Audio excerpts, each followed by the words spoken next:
সাধু সঙ্গে ভক্তিস্থ ভগবান সঙ্গে না পরিজায়তে। আজকে আমরা মহারাজদের সঙ্গে আছি, আমাদের ভক্তি প্রকাশ হয়েছে, ও আপনাদের হৃদয়ে প্রকাশ হয়ে গেছে। চার্জার মেশিন, অয়েলিং মেশিন, সাধুসঙ্গ ইজ দা চার্জার মেশিন। সাধুসঙ্গ হচ্ছে আমাদের চার্জার মেশিন, অয়েলিং মেশিন। এ কি করছে? আমাদের চার্জ দিচ্ছে। ও তখন কি হচ্ছে? ভক্তি প্রকাশ হয়ে যাচ্ছে। আবার যখন সাধুসঙ্গ থেকে একটু দূরে যাচ্ছে, আস্তে আস্তে আস্তে আস্তে আবার বলে সবসময় সাধুসঙ্গ, সবসময় আকর্ষণ, সবসময় সাধুসঙ্গ করো, সবসময় আগুনে থাকো। আগুনে যেমন কয়লা অগ্নি থেকে কয়লা যেমন স্বর্ণের রূপ ধারণ করে, অগ্নি থেকে এনে কয়লা কালো হয়ে যায়, ততটুকু সবসময় সাধু সঙ্গে থাকতে হবে, হরিভজনে থাকতে হবে, হরিনাম করতে হবে। আপনি পাঠ করছেন, আপনি পূজা করছেন, আপনি মঠের একটা বিরাট সন্ন্যাসী, আপনি বিরাট পূজারী, কিচ্ছু লাভ নাই। আপনি যদি সাধু সঙ্গেতে, ভাগবত সঙ্গেতে, নামের সঙ্গেতে সম্বন্ধ স্থাপন করতে না পারেন, আপনিও মলিন হয়ে যাবেন, মলিন হয়ে যাবেন। আর এই জন্য বলছেন হরিনাম সবসময় করতে হবে আর সাধু সঙ্গেতে থাকতে হবে। যদি ব্যক্তি সাধু সঙ্গ না পাও, যদি ব্যক্তি সাধু সঙ্গ করতে তোমরা না পারো, তাহলে কার কোন সাধু সঙ্গ করবে? বলছে গ্রন্থ সাধু সঙ্গ করো। যেদিন তুমি ব্যক্তি সাধু সঙ্গ পাবে না, গ্রন্থ সাধু সঙ্গ। এই জন্য যাহারা দীক্ষা নিয়েছেন, হরিনাম করছেন, প্রতি দিবসে প্রতিদিন ভোরবেলা উঠে মঙ্গল আরতি, শ্রীমন্দির পরিক্রমা, তদনন্তর পাঠ কীর্তন। পাঠ কীর্তন মঠের প্রাণ হচ্ছে পাঠ কীর্তন। আজকে যদি পাঠ কীর্তন না হয়, এখানে যদি হরিকথা কীর্তন না হয়, সংকীর্তন না হয়, তাহলে কিন্তু কিচ্ছু হবে না, ও থাকবে না, ও ভিতরে ময়লা ঢুকে যাবে। তো বাড়িতে আপনি যখন হরিনাম করছেন, আরতি করলেন, ভগবানের পূজা করছেন, ও পূজা করে মন ভালো না থাকতে পারে যদি আপনি পাঠ কীর্তন না করে, সাধু সঙ্গ না করে, ময়লা হতে পারে। সাধুগণ হচ্ছে অত্যন্ত শক্তিমান পুরুষ, স্পর্শমণি। যেমন ব্যাগ নারদের সঙ্গ প্রভাবিত শুদ্ধ ভক্ত হয়ে গেলেন, আমাদের মধ্যে তো প্রতিদিন ব্যাগের স্বভাবগুলো আছে। আমাদের কাম, ক্রোধ, লোভ, মোহ, মদ, মাৎসর্য, এই রিপুগুলো সর্বদাই আমাকে তাড়না করছে। কাম ক্রোধ ছয় জনে লইয়া ফিরে নানা স্থানে, বিষয় ভুঞ্জায় নানা মতে। একটু সুযোগ পেলে কাম আমাকে টেনে নিয়ে যাচ্ছে, একটু সুযোগ পেলে ক্রোধ আমাকে টেনে নিয়ে যাচ্ছে, লোভ আমাকে টেনে নিয়ে যাচ্ছে সর্বোচ্চ দেহকে পাবার জন্য, মাৎসর্য আমাকে টেনে নিয়ে যাচ্ছে, মল আমাকে টেনে নিয়ে যাচ্ছে। কিন্তু যদি আমি সাধু সোনার সঙ্গ করি, সাধু কাছে থাকি আর ভাগবত সঙ্গ করি, প্রতিদিন গুরুপাদ পত্নের প্রার্থনাময়ী কীর্তন গুলো, লালসাময়ী কীর্তন গুলো, আর দৈনত্ব অধিকা কীর্তন গুলো, প্রার্থনাময়ী কীর্তন কি? গুরুদেব কৃপা বিন্দু দিয়া করো এই দাসে, তৃণাপেক্ষায়তিহীন সকল সহনে বল দিয়া কর নিজ মানে স্পৃহাহীন। ওই সকলে সম্মান করিতে শোকতি দেহনাথ যথাযথ। ওই আমি তবে তো গাহিব হরিনাম সুখে, অপরাধ হবে হত। আমার এই অপরাধ যাবে দূরে, ওই প্রাণের শ্রী গুরুদেব। আমার অপরাধ যাবে দূরে, আমার অপরাধ হবে হত। হরিনাম দিয়েছি, বাড়িতে চুপ করে আসি, কি লাভ হবে? একজনকে আজকে জিজ্ঞাসা করছিলাম, বললাম তোমার তো 6 মাস হরিনাম হয়ে গেল, একটু গুরু প্রণাম বলো তো, বৈষ্ণব প্রণাম বলো তো। মুখস্থ নাই। ও হরিনাম করে কি হবে? গুরু প্রণামই জানো না, গুরুদেবের মহিমা কীর্তন করো না কোনদিন। প্রতিদিন গুরু মহিমা কীর্তন করতে হবে। গুরুদেব শুধু ব্যক্তি বিশেষ নয়, মৎগুরু জগৎগুরু মন্নাথ জগন্নাথ। গুরুতত্ত্ব মহিমা কীর্তন করতে গিয়ে সমস্ত গুরুবর্গের কৃপা, জগৎগুরু ভগবান শ্রী গোবিন্দের কৃপা প্রাপ্তি হয়। গুরু মহিমা কীর্তন করতে হবে, বৈষ্ণব মহিমা কীর্তন করতে হবে। এইবার করুণা কর ওরে বৈষ্ণব গো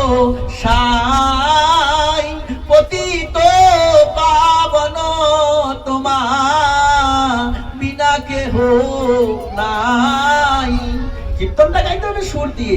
আর যদি আধুনিক সুর লাগিয়ে দেন ওখানে ভাবও থাকবে না, রসও থাকবে না। কীর্তন তো গাইতে হবে যাতে বৈষ্ণব ঠাকুর শোনেন। বৃন্দাবনবাসী যত বৈষ্ণবেরও গান, প্রথমে বন্দনা করি সবার চরণ নীলাচল বাসী যত, মহাপ্রভুর গান ভূমিতে পড়িয়া বন্দ সবার চরণ,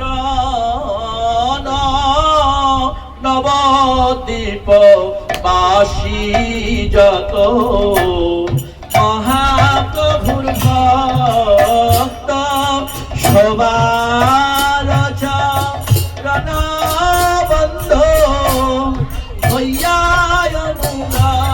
অনুরক্ত। তাহলে আপনি যখন বাড়িতে কীর্তনটা করছেন তখন কি আপনি আপনার বাড়িতে আছেন? তখন আপনি মন্দির, গৃহটাই মন্দিরে হয়ে গিয়েছে। কীর্তন তো করেন না, কীর্তন করতে হবে। এই সব কীর্তন যে সময় যেমন সুর, সেই সুরে যদি কীর্তনগুলো ভাব নিয়ে কীর্তনগুলো করেন, দেখবেন আপনার ভজনে উৎসাহ হবে, ভক্তিতে বিশ্বাস হবে, প্রেম লাভে ধৈর্য ধারণ হবে। এইসব এসে যাবে আস্তে আস্তে, সব ছয়টা গুণ প্রকাশ দিয়ে যাবে। কি কীর্তনগুলো করি তো সবাই, প্রতিদিন করতে হবে। এইসব অন্তত 4-5টা কীর্তন করতে হবে। আমার এক অত্যন্ত পরিচিত ভক্ত, তার স্বামীকে আমি ভক্ত তৈরি করেছিলাম। ওই মাটা দীক্ষা হয়েছে, ওখানে আমি যেতাম, পরে দীক্ষা হলো। এখানে এক বাসায় গেলাম, একদিন ডেকে নিয়ে গেল, লালমনিহাটে পাঠ করতে গিয়েছিলাম 7 দিনের। তো ওই রাতটা ওদিন থাকলাম, 3-4 জন ছেলে গিয়েছে আমার সাথে। কিন্তু মাটার কি ভক্তি, দরিদ্র, সবেমাত্র প্রাচীন দিয়েছে, 2টা রুম করেছে। হরিনাম কেবল নতুন দীক্ষা হয়েছে, কিন্তু হরিনামে থাকার সময়ে সমস্ত বিকস্ত। ও যে আরতি করছে না, আরতিতে মানে গড়িয়া মিশনে কিন্তু অনেকগুলো কীর্তন গাইতে হয়। আরতির আগে অনেকগুলো কীর্তন আছে। ও কীর্তন গাইতে গাইতে আর তার যে মানে ভাব, ও আমরা যেমন ভালে গোরা গদাধরে কলি কুকুর কদন যদি চাও, মায়ের যে ভাব না প্রত্যেকটা কীর্তনে। আর কীর্তন করে এখন আমাদের জন্য তাড়াতাড়ি আমরা চলে যাবো, রান্না তো করতে হবে। তখন কি করছে, বাসন মাজছে, তারপরে স্তব গুলো পাঠ করছে। কৃষ্ণ হইতে চতুর্মুখ হয় কৃষ্ণ শ্রাবণ মুখ, ব্রহ্মা হইতে নারদের মতি, ঝাড়ু দিচ্ছে। বৃন্দাবনবাসী যত বৈষ্ণবের গান, প্রথমে বন্দনা। আমাদের সেটা কথা নাই, ও চলছে, ফুল তুলছে। অক্রোধ পরমানন্দ নিত্যানন্দ রায়, অভিমান শূন্য নিতাই না গরিবে রায়, অধম পতিত জীবের দ্বারে দ্বারে গিয়া, মানে কাজ করছে, কিন্তু মুখে তার যে নিত্য কর্মের যে কীর্তন গুলো, এগুলো ছাড়ছে না। হাতে কাম, মুখে নাম। তখন তো আপনার ভক্তি জীবনটা সার্থক। হরিনাম নিলাম, হরিনাম দিয়েছে গুরুদেব। আমার গুরু মহারাজ বললেন, স্বয়ং ব্রহ্মার কাছে দীক্ষা হলেও যদি নিজে কিছু না করো, করতে হবে। আজ প্রহ্লাদ মহারাজ কি শিক্ষা পেলেন গুরুদেবের কাছে, নারদের কাছে কি শিক্ষা পেলেন? ওই শিক্ষাটা হৃদয়ে শত বিপদে সম্পদে সবসময় তিনি ধারণ করে আছেন। প্রহ্লাদকে ছুঁড়ে ফেলে দিল হিরণ্যকশিপু। তাও প্রহ্লাদ বলছেন, শ্রবণ কীর্তন স্মরণ বন্দন পাদ সেবন শিক্ষা নিবেদন। আমরা যে শ্রবণ করছি, এই যে আজকে হরিকথা শ্রবণ করছি কিনা, কেবলমাত্র যদি কেউ শ্রবণ করে, একটি অঙ্গকে সাধন করেন, নববিধা 9টি অঙ্গ, তো যে কোনো একটা অঙ্গকে যথার্থভাবে সাধন করতে পারেন। 3 প্রকার কীর্তনিয়া আছে, 3 প্রকার শ্রবণকর্তা আছে, মুখ্য, বিষয়ী আর মুক্ত। বিষয়ী ব্যক্তিগণ বিষয় কথা কীর্তন করেন, আর বিষয়ী শ্রোতাগণ বিষয় কথা শুনতে খুব ভালো লাগে। মুমুক্ষ মৃত্যুপথ যাত্রী ব্যক্তি, আর তার ওই ব্যক্তিটাও সেরকম হয় বিষয়ী ব্যক্তি। আর মুক্ত ব্যক্তিগণ, এই এরা মুক্ত পুরুষ, এনারা মুক্ত কথা বলছেন, আপনারা মুক্ত পুরুষগণ হরিকথা শুনছেন, হরিকথা শুনছেন। হ্যাঁ, যেহেতু আসনম জিত সাহস জিতেন্দ্রিয়ম।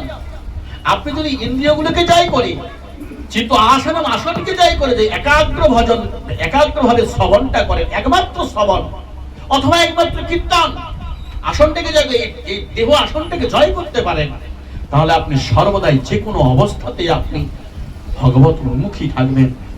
আজ স্বয়ং পার্বতী দেবী শিব ঠাকুরকে নিয়ে চলছেন বদ্রীনাথ পথে, শিবজি মহারাজ পার্বতী দেবী চলছেন, আর প্রতিমধ্যে সনক সনাতন সনন্দন শরৎ কুমার চারি কুমার তারা হরি কীর্তন করছেন, ভাগবত কথা কীর্তন করছেন, একজন কীর্তন করছেন, চার তিনজন শ্রবণ করছেন।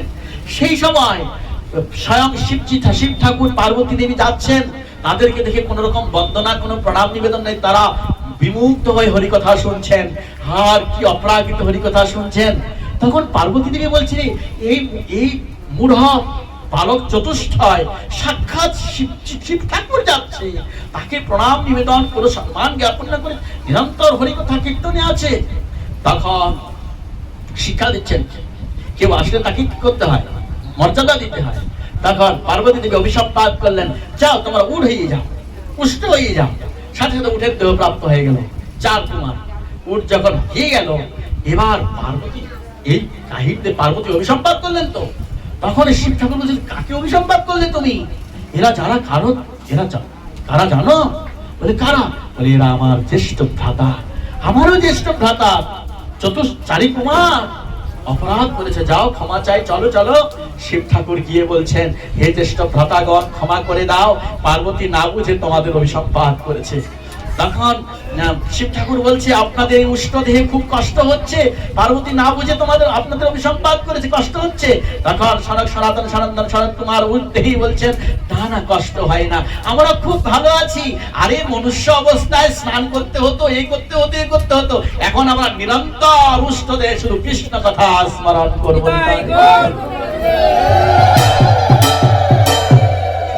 তাহলে কি তাদেরকে ওই উঠতে হেঁটে কি তাদেরকে স্মরণ মননটা হারিয়ে গেল? জয় করেছে জিতেন্দ্রিয়ম, জিত শাসহ জিতেন্দ্রিয়ম, ইন্দ্রিয়গুলোকে জয় করেছে, আসনকে জয় করেছে। যে অবস্থায় থাকুন না কেন সর্বদাই তারা কৃষ্ণমুখী। এই সাধুগণ যে অবস্থায় থাকুন না কেন সর্বদাই কৃষ্ণমুখী। সুতরাং কেবলমাত্র যদি শ্রবণ, শ্রী বিষ্ণু শ্রবণে পরীক্ষিতা বৈয়াসকের কীর্তনে প্রহ্লাদ স্মরণে তদঙ্ঘ্রে ভজনে লক্ষ্মীর পিতৃ পূজনে সর্বসাত্মা নিবেদনে বলির ভূ। কেবল শ্রবণ রূপ একটি তত্ত্বের দ্বারা, একটি অঙ্গের দ্বারা পরীক্ষিত মহারাজ সুখদেব গোস্বামীকে শ্রবণ রূপ একটি অঙ্গ সাধনের দ্বারায় তারা এই সংসার থেকে মুক্ত হয়ে তিনি ভগবানের চরণ প্রাপ্ত হলেন। সুখদেব গোস্বামীপাদ কীর্তনে শ্রেষ্ঠ কেন? বলে সুখদেব গোস্বামীপাদকে কীর্তনে কেন শ্রেষ্ঠ বলা হলো? বলে সুখদেব গোস্বামীপাদ মায়ের গর্ভে 16 বছর, কেউ মতান্তরে 12 বছর, এত বছর তিনি মায়ের গর্ভে একাগ্র হয়ে শ্রবণ করেছেন। শ্রবণ না করে তো কীর্তন করতে পারবেন না। এক আসনে বসে, মায়ের গর্ভে বসে, নড়াচড়া নাই, মায়ের গর্ভে বসে এক আসনে বসে শ্রবণ করেছেন বিধায় তার মতো কীর্তনিয়া জগতে নাই। আগে শুনতে হবে, তারপর কীর্তন হবে। তারপর কি? প্রহ্লাদ স্মরণে, প্রহ্লাদ সর্বদাই স্মরণে স্মরণে কি করছেন? কৃষ্ণকে প্রাপ্ত হচ্ছেন। প্রহ্লাদ মহারাজ স্মরণ করছেন আর কৃষ্ণ প্রকাশ হয়ে যাচ্ছে, ভগবান কৃপা প্রাপ্ত হয়ে যাচ্ছেন। এই যখন প্রহ্লাদ মহারাজ বলছেন হিরণ্যকশিপুর কোলে বসে, আরে বসে 10 মিনিট আগে প্রহ্লাদের হিরণ্যকশিপুর কোলে বসে যখন প্রহ্লাদ বলছে, হে পিতা শ্রবণ কীর্তন স্মরণ বন্দন পদসেবন শিক্ষাত্ম নিবেদন নববিধা ভক্তির দ্বারা শ্রীকৃষ্ণ শরণ গ্রহণ করায় শ্রেষ্ঠ জ্ঞান, প্রহ্লাদকে ছুঁড়ে ফেলে দিলেন হিরণ্যকশিপু। ফেলে দিয়ে বলছে, কে আছিস? একে নিয়ে যাও, যাও একটা পাথর বেঁধে পাহাড় থেকে ফেলে দাও। যখন পাথর বেঁধে পাহাড় থেকে ফেলে দিয়ে চাপা দিয়ে মারবেন, তো সেই সময় সাক্ষাৎ স্বয়ং কৃষ্ণ তাকে কোলে করে দিলেন। আর প্রহ্লাদ কীর্তন করছেন, প্রহ্লাদ কীর্তন করছেন, প্রহ্লাদ ভগবানকে স্মরণ করছেন। কোনো ভয় নাই, নমে ভক্তা প্রণশ্যতি ক্ষিপ্রম ভবতি ধর্মাত্মা শশচ্ছন্তি নিগচ্ছতি কন্তেহ প্রতিজানিহি মাম নমে ভক্তা প্রণশ্যতি। যিনি যথার্থ ভগবানের সেবা করেন তার তো কোনো বিনাশ নাই। প্রহ্লাদ কীর্তন করছেন মোহন মুরলী রাঙ্গা করে ধর, হে প্রাণ গোবিন্দ জয় দামোদর। মোহন মুরলী রাঙ্গা করে ধর, হে প্রাণ গোবিন্দ হে দামোদর। প্রেময় অনুরাগী কর গো আমারে, প্রেময়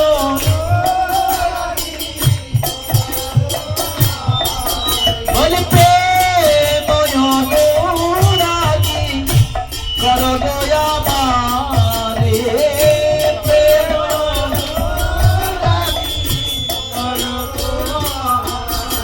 বলে প্রেময়তী নিরূপা বেদনাহারে জয় মুরারে। নম নম নম নম বেদনাহারি জয় মুরারে। নম নম প্রভু নম নম। ভগবানকে দর্শন পাচ্ছেন তো প্রহ্লাদ, ভগবানকে প্রার্থনা করছেন। বেঁচে গেল, যাও ওকে গভীর সমুদ্রে ফেলে দাও। প্রহ্লাদকে গভীর সমুদ্রে পাথর বেঁধে ফেলে দিলেন। আর সমুদ্রের দেবতা দেখছে, আরে একটা বালক, নিরহংকারী নিষ্পাপ বালককে এত অত্যাচার করছে বাবার দ্বারা। সমুদ্রদেব, সমুদ্রের দেবতা সাক্ষাৎ প্রকট হলেন, প্রকট হয়ে আজ কোলে করে নিলেন প্রহ্লাদকে। দেখছেন যে কৃষ্ণের স্বভাব, এসে কি করলেন, পদ্মনাল, পদ্ম তো উপরে ফুটে থাকে, আর ওই নালাটা এনে প্রহ্লাদের মুখে দিলেন। প্রহ্লাদ পদ্মলানো আনি প্রহ্লাদের মুখেতে দিল, প্রেমানন্দে প্রহ্লাদ হরি সংকীর্তন করিল। পদ্মলানো আনি প্রহ্লাদের মুখেতে দিল, প্রেমানন্দে প্রহ্লাদ হরি সংকীর্তন করি। বলে হরি বল হরি বল,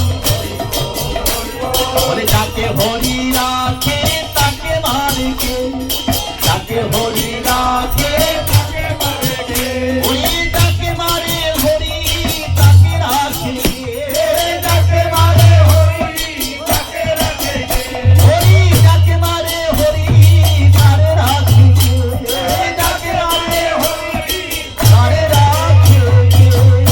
প্রহ্লাদ বেঁচে গেল। হিরণ্যকশিপুর কাছে আসলেন, হিরণ্যকশিপু তার কয়াধুকে ডাকলেন। হরিকথা শুনবেন, হরিকথা শুনবেন, কেউ কোনো দিকে দেখবেন না। আমার আবার অভ্যাস খুব খারাপ, কেউ দিকে আমার মন খারাপ হয়ে যায়। তো প্রহ্লাদকে ডেকে নিয়ে আসলেন, কয়াধুকে ডেকে নিয়ে আসলেন। কয়াধু, স্বামী আমার কথা শুনবে? শুনবো। সতী সাধ্বী তো, যা বলবো তাই শুনবে তো? নিশ্চয়ই স্বামী, কোনোদিন তো তোমার কথা ফেলিনি। যাও, এই বিষে মাখা লাড়ুগুলো তোমার পুত্র প্রহ্লাদের মুখে দাও। না স্বামী, এ কথা বলো না, না না এ কথা বলো না, এটা হয় না। না, আমার কথা শুনতে হবে। আমার কথা যদি না শোনো তাহলে তোমার সতীত্ব নারাজ হয়ে যাবে। এত বড় কথা স্বামী, এত বড় কথা বললে, তাহলে আজকে আমিও প্রতিজ্ঞা করলাম, আমার প্রহ্লাদ যে বিষ্ণুর ভক্ত, আমিও সেই বিষ্ণুর ভক্ত আজ থেকে পেয়ে গেলাম।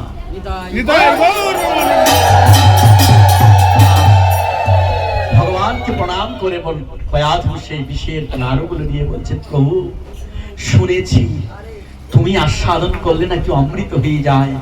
আমার বিশ্বাস, তোমাকে আমি নিবেদন করছি এই অমৃত রূপী এই বিষের লাড়ুগুলো অমৃত হয়ে যায়, আর প্রহ্লাদ সেই অমৃত আস্বাদন করুক। প্রহ্লাদ সেই অমৃত আস্বাদন করছেন, আর কয়াধু কি করছেন, কীর্তন করছেন। সেই প্রহ্লাদ আজ বেঁচে গেল। মীরাবাই কীর্তন করেছেন, রানা ভেজা বিষ্টা পেয়ালা মেতে অমৃত কর পিয়ানা, রানা ভেজা বিষ্টা পেয়ালা মেতে অমৃত কর পিয়ানা, মেতে তো গোবিন্দ গুণগানা, নে তো গোবিন্দ গুণগানা। মীরাবাই তো এরকম বিশেষ লাভ দিয়েছিলেন, মীরাবাই হরিনাম করছিলেন। এবার কি হলো, প্রহ্লাদকে পাহাড় থেকে ফেলে দিল। সীমাচল পর্বত আছে, যেখানে প্রহ্লাদকে পাহাড় থেকে ফেলে দিয়েছিল, সেখানেও প্রহ্লাদ রক্ষিত হয়ে গেল। এবার প্রহ্লাদের কাহিনীতে ঢুকছে, শেষ না করলে তো অপরাধ হয়ে যাবে। এবার কি করছেন, প্রহ্লাদকে অগ্নিকুণ্ডে যাও, আগুন জ্বালিয়ে দাও, প্রহ্লাদকে অগ্নিকুণ্ডে নিক্ষেপ করো। আজ যখন এই আগুনের পুঁজি জ্বালিয়ে, এখানে আবার বলেছেন যে হিরণ্যকশিপুর বোন হালিকা, সে নাকি পুঁজি তৈরি করে প্রহ্লাদকে কোলে করে নিয়েছে। যখন এইরকম আগুনের পুঁজিতে কি করছেন, আগুনের পুঁজিতে সব তেল তেল দিয়ে প্রহ্লাদকে বসিয়ে অগ্নি প্রজ্বলন করে দিল, আর সাক্ষাৎ অগ্নিদেব এসে প্রহ্লাদকে কোলে করে দিলেন। সাক্ষাৎ অগ্নিদেব এসে প্রহ্লাদকে করে নিলেন। আর অগ্নিদেবকে দর্শন করে প্রহ্লাদ মন্ত্র বলছে, অগ্নিমিলে পুরহিতম যজ্ঞস্যম দেবমৃতিজম হোতারম রত্নধাতমঃ, ওম ইদমগ্নে নমঃ, ওম অগ্নে স্বাহা, ওম অগ্নিমিলে পুরহিতম যজ্ঞস্যম দেবমৃতিজম হোতারম রত্নধাতমঃ, ওম অগ্নে নমঃ, ইদমগ্নে স্বাহা। অগ্নিদেবের প্রণাম বলছেন, মন্ত্র বলছেন, ঋগ্বেদের মন্ত্রগুলো বলছেন। অগ্নিদেব প্রসন্ন হয়ে গেল। বলো প্রহ্লাদ মহারাজ কি! এভাবে প্রহ্লাদ রক্ষিত হয়ে গেল। স্বস্তিন গোবিন্দম স্বস্তিন ইন্দ্র বিদস্রবঃ স্বস্তিন পূষা বিশ্ববেদঃ স্বস্তিন অনন্তারিশ্বরিষ্টনমি বৃহস্পতির দধাতু। ওম স্বস্তি ওম স্বস্তি ওম স্বস্তি ওম দৌ শান্তিরন্তরিক্ষ শান্তি পৃথিবী শান্তি আপ শান্তি বায়ু শান্তি। প্রহ্লাদ মহারাজ স্তব করছেন, অগ্নি স্তব করছেন। কি প্রহ্লাদকে মারতে পারলো কি? আজ প্রহ্লাদ রক্ষিত হয়ে গেল। তারে ডাকলে নাকি পাওয়া যায় শুনেছি কানে, তারে ডাকলে নাকি পাওয়া যায় শুনেছি কানে।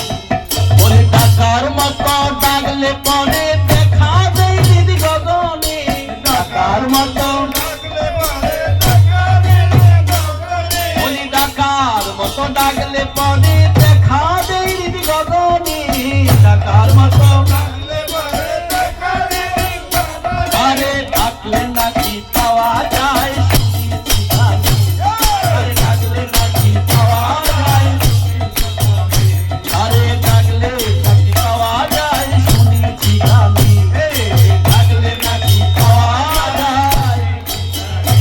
প্রহ্লাদ, ও প্রহ্লাদ, তোকে কে রক্ষা করছে বল? তোকে কে রক্ষা করছে? বলে শ্রীহরি। সে ছাড়া কে রক্ষা করতে আছে? তোর শ্রীহরি কোথায় বল? বল তোর শ্রীহরি কোথায়? কোথায় নেই বলো তো পিতা? বলে স্তম্ভে আছে। বলে হ্যাঁ। এই স্তম্ভে আছে? বলে হ্যাঁ। আজ প্রহ্লাদ হ্যাঁ বলার সাথে সাথে ভগবানকে প্রার্থনা করছে, হে ভগবান, জলে তুমি আছো, জলে অনলে অনিলে চিরনভ নীলে ভূধর সলিল গহনে, আছো বিতপি লতায় জলদের গায় শশী তারকায় তপনে। তাহলে কি তুমি এই স্তম্ভে নেই প্রভু? শুনেছি তুমি সর্বত্র অখিশিরার মুখম, সর্বত্র তুমি অবস্থান করছো, তুমি কি তাহলে এই স্তম্ভে নেই? নিশ্চয়ই আছো পিতা, এই স্তম্ভে ভগবান আছেন। স্তম্ভে আছে বলে হ্যাঁ। সাত সাত হিরণ্যকশিপু কি করলেন? ওই স্তম্ভকে ভেঙে দিল। কে ভেঙে দিল? কে ভেঙে দিল? হিরণ্যকশিপু আঘাত করে ভেঙে দিলেন। আর প্রহ্লাদ মহারাজ সর্বদাই কি কৃষ্ণায় বাসুদেবায় হরয়ে পরমাত্মনে প্রণত ক্লেশনাশায় গোবিন্দায় নমো নমঃ। নমো ব্রহ্মণ্যদেবায় গো ব্রহ্মণাহিতায় চ জগদ্ধিতায় কৃষ্ণায় গোবিন্দায় নমো নমঃ। ওম নারায়ণায় নমঃ, ওম নারায়ণায় নমঃ, ওম নারায়ণায় নমঃ। প্রহ্লাদের কি উচ্চারণ করছে মন্ত্র। আর ভগবান ওই স্তম্ভ থেকে প্রকট হয়ে গেলেন, হয়ে নরসিংহ। নর অর্ধ সিংহ অর্ধ নর। ব্রহ্মার কোন সৃষ্ট জীব নয়। দুপুরে সৃষ্টি হলো, প্রকাশ হলো, সন্ধ্যা হয়ে গেল, যুদ্ধ করতে করতে গোধূলি লগ্নে আজ হিরণ্যকশিপুকে মর্দন করছে।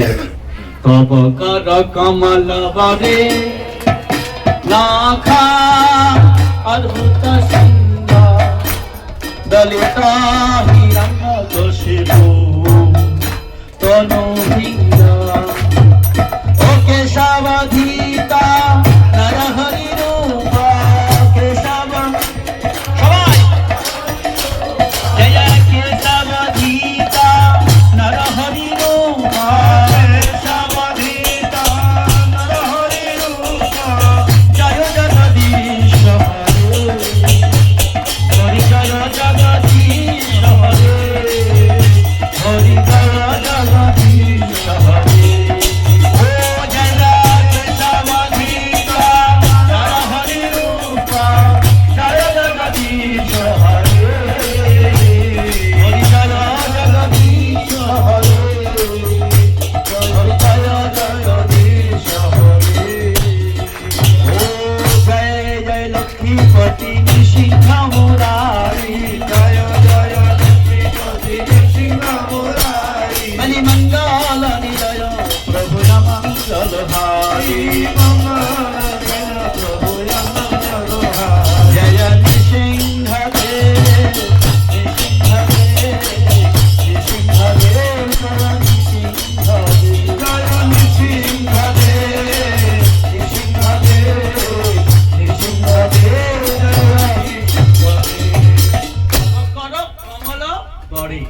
নাখম অদ্ভুত সিংহম, ভগবানের হস্তগুলো কমল, নাখম অদ্ভুত সিংহম, নখগুলো যেন সিংহ কাটা সদৃশ, অদ্ভুত সিংহম। তবকর কমল বরে নাখম অদ্ভুত সিংহম দলিত হিরণ্যকশিপুর তনু ভিঙ্গম। যেমন পদ্মের কাঁটাগুলো ভিঙ্গকে ভ্রমণ করে ছিন্ন ভিন্ন করে দেয়, তদ্রূপ ভগবানের পদ্ম হস্ত পদ্মের নখশৃঙ্গগুলি হিরণ্যকশিপুর ভৃঙ্গ, ভৃঙ্গ মানে ভ্রমণ, হিরণ্যকশিপুর ভৃঙ্গের ভৃঙ্গকে দলন করছে, মানে কি তার বক্ষ বিদীর্ণ করে দিচ্ছে, কি নখের টাকা। ভগবান প্রকট হয়ে ভক্ত রক্ষা করছে। তো ভক্তি চাই, ভক্তি যদি না থাকে ভক্ত রক্ষা করবে কি ভগবান? তো আমাদের সর্বদাই ভক্ত রক্ষা করবেন। আপনারা সবসময় মঙ্গল আরতি, শ্রীমন্দির পরিক্রমা, অর্চন, হরিনাম, সাধু সেবা এসব করবেন।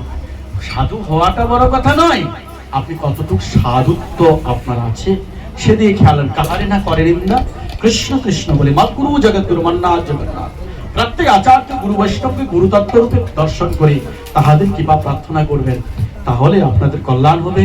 শুধু ভক্তবৃন্দ অনেক রাত হয়ে গিয়েছে, আবার এই কোন লীলায় প্রবেশ করলে 2-3 ঘন্টা সময় লাগে। এ বলছে সময় নেই, এ বলছে সময় নেই, তো আসলেই কিন্তু আমাদেরও সময় নেই, আমরাও চলে যাব। আপনারা সবাই হরিনাম করবেন, কৃষ্ণ নাম করবেন। আমাদের কুলে যেন জনম না হয় কেবল ভক্তি মূল, যেই কুলে যেন জনম না হয় কেবল ভক্তি মূল, এই মন কি করে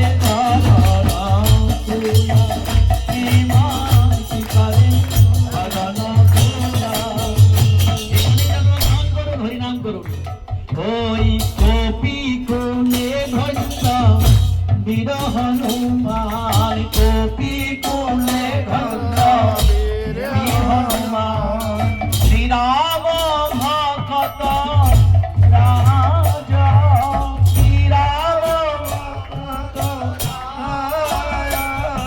বলি রাক্ষস হইয়া বিভীষণ বৈশে, রাক্ষস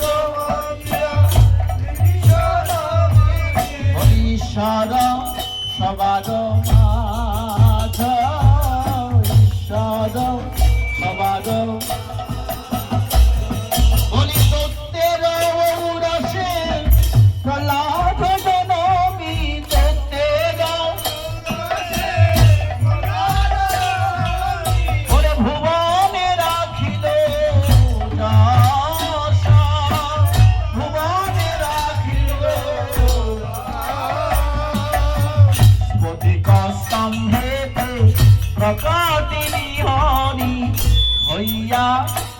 যাহার বাসা স্ফটিক স্তম্ভে প্রকাশিরি হইয়া যাহার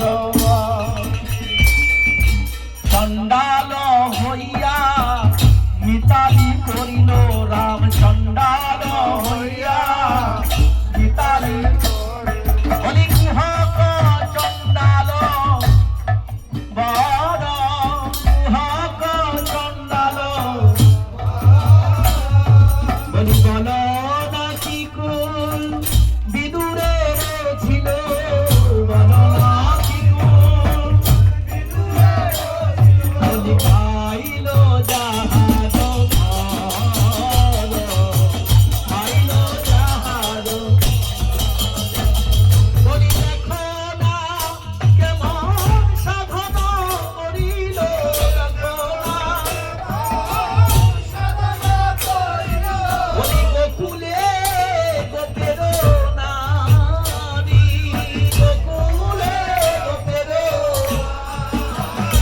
আর গোপিনী কত সাধন করেছে মায়েদের কৃষ্ণ ভালোবাসে অতি সত্তর মায়েদের প্রতিকৃত হন বলি দেখো না কেমন সাধন করিল গোকুলে গোপের নারী দেখো না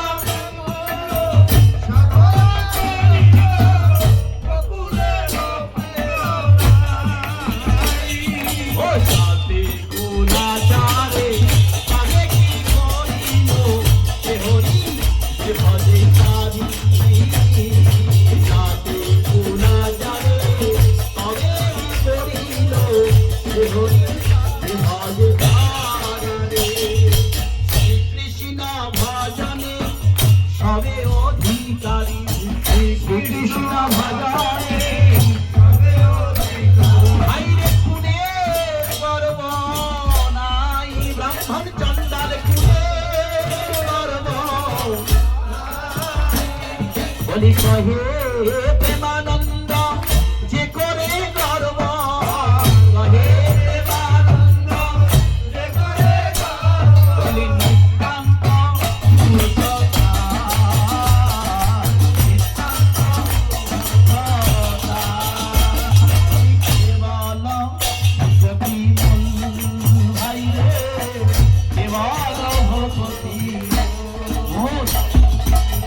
আমাদের শুদ্ধ ভক্তিটা ভগবানের তো অর্পণ করতে পারি ওই যে যুবতী নাম যথা জুনি জুনাস্য যুবতৌ যথা আমরা পরস্পরকে প্রীতি করি কিনা স্বামী স্ত্রীর মধ্যে প্রীতি থাকে ছেলে মেয়ের মধ্যে প্রীতি থাকে তদ্রূপ ভগবানের যদি একবার প্রীতিটা জন্মে যায় তাহলে ভগবানকে পেয়ে যাবে আজ বিল্লামঙ্গল ঠাকুর ওই চিন্তামণির জন্য চিন্তা করতে করতে ছেলেগুলো শুনবে বিল্লামঙ্গল ঠাকুর চিন্তামণির জন্য চিন্তা করতে করতে অথই নদীতে ওই একুলকুল নদী সাঁতারিয়ে এই বন্যার নদী একুলকুল নদী সাঁতারিয়ে চলছেন গিয়ে সাঁতারিয়ে যখন চলে গেলেন একুলকুল নদী একটা কি একটা বস্তুকে অবলম্বন করে চলছেন পার হয়ে গেল আবার সেখানে প্রাচীর ডিঙিয়ে পার হয়ে যখন চিন্তামণির কাছে সেই ঝড় বৃষ্টি রাতে গেলেন চিন্তামণি বলছে ঠাকুর কিভাবে পার হয়ে আসলে ঝড় বৃষ্টি